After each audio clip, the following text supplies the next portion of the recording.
All right, so market discussion. David did a great job discussing the markets. I agree with a lot of what he said, but I'm going to give you my own version real quickly. I don't try to predict the markets.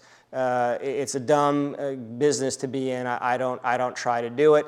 I'll give you some general comments though. The markets, the U.S. has done great, not just in recent years, but this this century. This century, the U.S.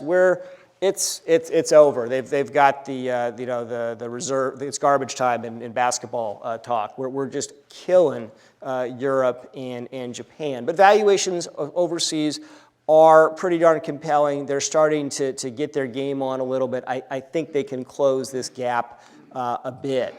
I'll give you my version of how this year is going to go. It's going to be good because people are going to keep plowing money into equities and the market's going to keep going up and basically the momentum trade continues. Clearly there's not a lot of intrinsic value in bonds. Or there's going to be a disruption that's going to freak everybody out. And I don't know which it's going to be. I don't know. I'm not going to trade the portfolio as though I know. The disruption, I could almost tell you for certain it's going to be one of two things. We're going to have a growth scare where U.S. GDP does better than people think, and that causes bond yields to rise, and that perturbs the markets. Or we're going to have, it's going to come from overseas. And I'd put, if you wanted me to bet which of the these are going to, I'd almost equal weighted. It could be any of the above. The growth scare, we just recently had a budget agreement, I believe, that revolved around raising the debt ceiling or having no debt ceiling for a year. We're going to revisit this after 2014 ends.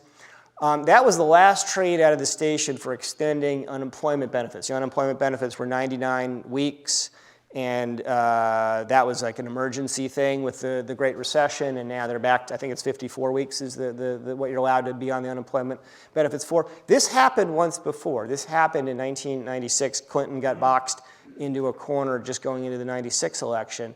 And a very interesting thing happened is shortly afterwards, you saw a huge increase in the number of people getting jobs. Interesting coincidence.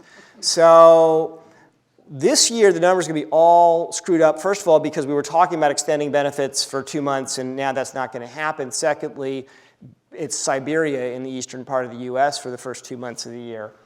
Very cold. No one seems to be able to go anywhere. So you're not going to, the data is going to be unclear, basically, through the end of February, probably even through the end of March. When you get to April and May, I would be pretty unsurprised if you didn't see a big pop in the number of people getting jobs. So that could be your growth scare. It might be a temporary pop, but nonetheless, that would be interesting. That would definitely cause bond markets to at least think about it a little bit in terms of how much longer we're going to have 0% rates. The risk from abroad, I guess maybe I'm a little more concerned about the risk from abroad. So pay no attention to Ukraine. That's like a vassal state of Russia. That's not important. But pay more attention to places like Brazil, where there's a lot of protests and you have a leadership that doesn't seem to know what they're doing. Pay more attention to places like India and Indonesia and Thailand. And there's a common theme, which is that in emerging markets, which have done very well economically speaking over the last 15 years, certainly relative to the post-World War II history, they're not wearing prosperity very well.